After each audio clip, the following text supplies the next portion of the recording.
Buckle up, everybody, because today we're going deep. We're diving headfirst into Weimar Germany, a nation struggling to pick up the pieces after World War I. And our guide for this journey is Adam Fergusson's When Money Dies.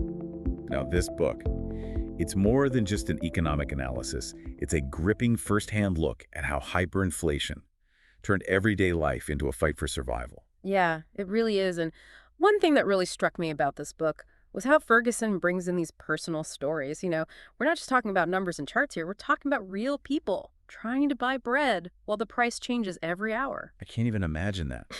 So it's like we're entering this economic crime scene. What are the first clues we need to examine to understand how hyperinflation brought a nation to its knees? Well, to start, you got to picture Germany in 1923. Utterly defeated, demoralized, saddled with war guilt, and forced to accept responsibility for the war by the Treaty of Versailles. And on top of all that, they're hit with these massive reparation payments. So imagine losing a war and then getting handed a bill you could never possibly pay. That's got to set the stage for some serious instability. But how did that actually translate into hyperinflation? Was it just the war reparations? Wow. The seeds were sown even before the war ended. Think about it.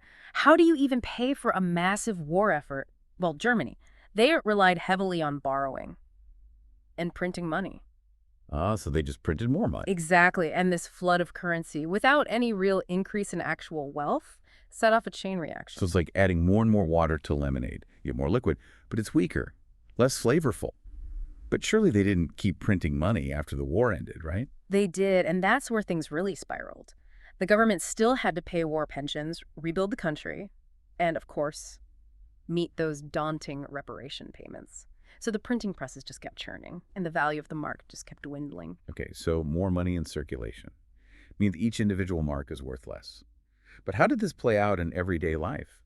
Fergusson mentions prices changing multiple times per day. Was it really that chaotic? Absolutely. Imagine going to the market in the morning, and a loaf of bread costs 10 marks. By lunchtime, it's 20, and by dinner, it's 40. This constant devaluation created this desperate scramble. People were rushing to spend their wages immediately because they were afraid their hard-earned money would be worthless by nightfall. That's mind-boggling. So cash basically lost its meaning. What did people even use for transactions? It was a bizarre time. Workers were getting paid in wheelbarrows of cash just to carry the sheer volume of banknotes needed for basic purchases.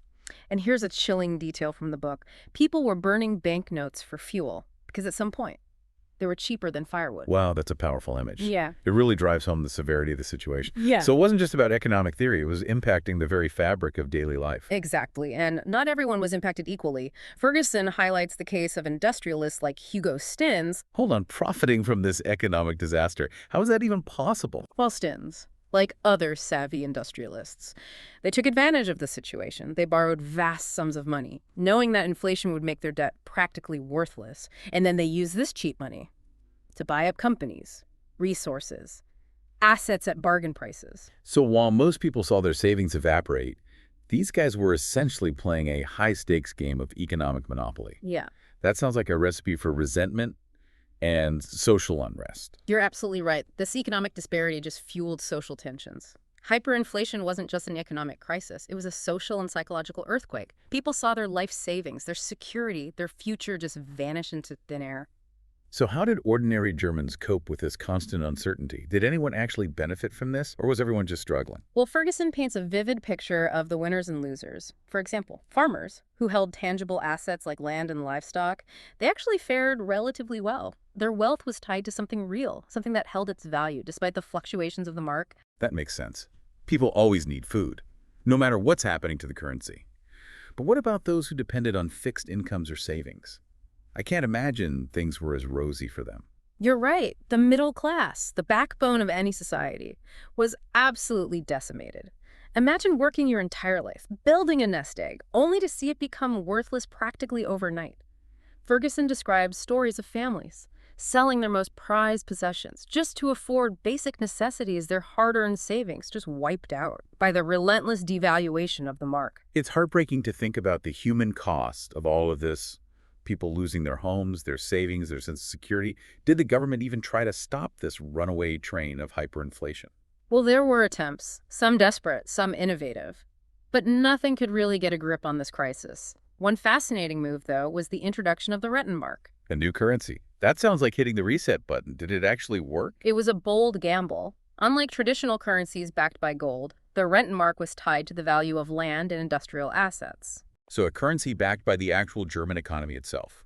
Almost like a modern-day asset-backed currency. Or even one of those stablecoins we hear about in the crypto world. Exactly. The idea was to instill a sense of stability, of trust, in this new monetary system, a last-ditch effort to break the cycle of hyperinflation.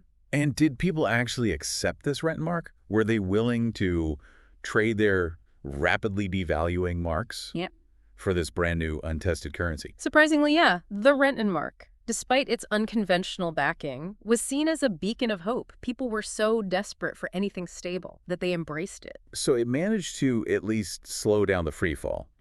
But did it actually solve the underlying problems, or was it just a temporary bandage? It was a step in the right direction, but Germany was facing challenges on multiple fronts. The hyperinflation was just one symptom of a much deeper crisis. And on top of that, external forces were making things even worse. Fergusson points to the French occupation of the Ruhr Valley in 1923 as a major blow. Right, the Ruhr Valley, a key industrial region. France occupied it to try and force Germany to pay those war reparations. But I imagine that backfired spectacularly. Oh, it did. The occupation crippled industrial production, led to widespread strikes and passive resistance. It was a perfect storm that deepened Germany's economic woes. Like a classic example of how international politics and economics are just intertwined. One wrong move can trigger a cascade of unintended consequences. And while all this economic and political turmoil was swirling, extremist groups saw an opportunity. Groups like the Nazi Party, they weren't just watching from the sidelines, they were actively exploiting the fear and anger of the German people. So the hyperinflation created fertile ground for their extremist ideology to take root. Fergusson talks about the Nazi Party scapegoating groups, like Jews and communists. It's a chilling reminder of how economic hardship can be manipulated for political gain. Yeah, it's a pattern that repeats throughout history, unfortunately. When people feel desperate and betrayed by the system, they're more susceptible to those radical promises, even if those promises are built on hate and division. It's almost like a survival instinct kicking in, but misdirected towards scapegoats instead of solutions. So while the government's trying to fix the economy, the social fabric of Germany is fraying. Did the Weimar Republic, this fragile democracy, did it manage to weather the storm? It was hanging by a thread. The hyperinflation had eroded public trust. In democratic institutions, the seeds of discontent had been sown, and the ground was fertile for authoritarianism to take root. We're really seeing how this economic crisis wasn't just about money. It was about the erosion of faith in the system, the loss of hope. It created a vacuum that extremists were ready to fill with their dangerous ideology. Did the hyperinflation ever actually end? Was there a moment when things started to turn around? So we've been unraveling this economic thriller, and honestly, it's more intense than any fictional story, seeing how hyperinflation just devastated Weimar Germany.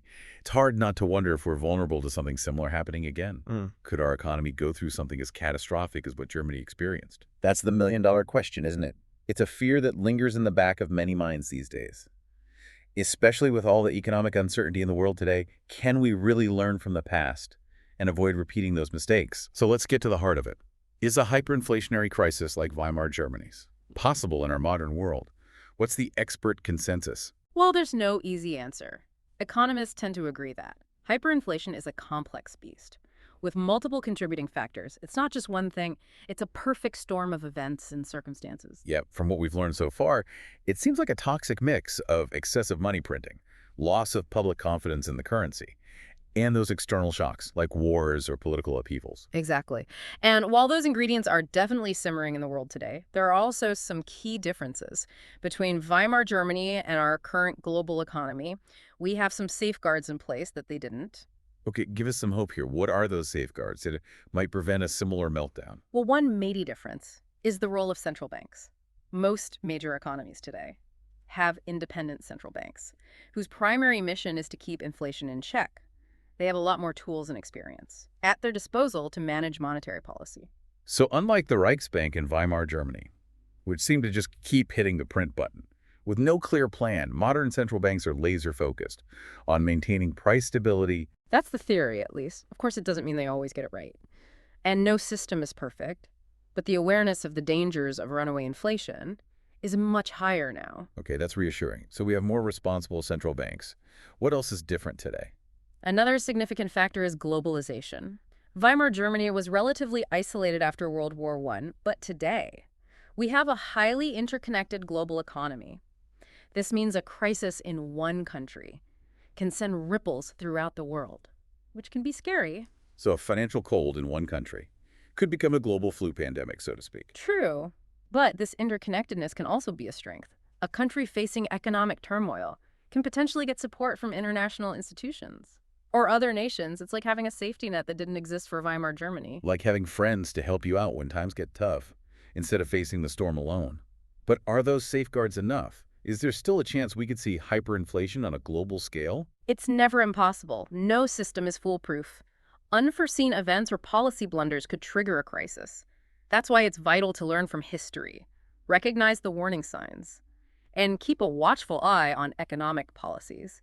That could lead us down a dangerous path. We can't afford to be complacent. So what are those red flags we should be looking for? What are the telltale signs that things might be heading in a Weimar direction? Well, a key indicator, of course, is inflation. If prices are climbing rapidly and consistently, that's a big red flag. Especially if wages and salaries aren't keeping pace, people start to feel the pinch. Yeah, it's like watching your money shrink. Yeah. While the cost of living keeps growing. Exactly. Another warning sign is a decline in confidence in the currency. If people lose faith in the value of their money, they might start hoarding goods, investing in foreign currencies, or even resorting to barter. We saw all of that in Weimar Germany. It becomes a self-fulfilling prophecy. The less faith people have, the faster the currency depreciates. It's a terrifying thought. That our money could become practically worthless. Are there any other warning signs we should be aware of? Definitely. Keep an eye on excessive government spending and debt, particularly if it's being financed by just printing more money. That's a recipe for disaster. And don't underestimate the impact of political instability and social unrest. As we saw in Weimar Germany, economic hardship can fuel extremism and undermine faith in democracy. So it's a complex interplay of economic factors, social dynamics, and political realities. It's not just about numbers. It's about the overall health of a nation and its institutions. You've hit the nail on the head. This deep dive into Weimar Germany has been a stark reminder that economic stability is fundamental to a functioning society. It's not just an abstract concept, it's the foundation of our well-being and our security. It's a call to action for all of us, to be informed, engaged, and vigilant. We can't just sit back and assume everything will be fine. We have to understand history, learn from its mistakes, and hold our leaders accountable for making sound economic decisions. Absolutely. And even in the darkest chapters of history, there's a glimmer of hope. The people of Weimar Germany endured unimaginable hardship, but they also showed incredible resilience. They found ways to survive, adapt, and eventually rebuild their lives and their nation. It's a testament to the human spirit's ability to overcome adversity, even in the face of economic ruin. It's been an eye-opening journey into a complex and crucial period of history. It's a reminder that economic stability isn't a given. It's something we have to work for, protect, and never take for granted, hopefully.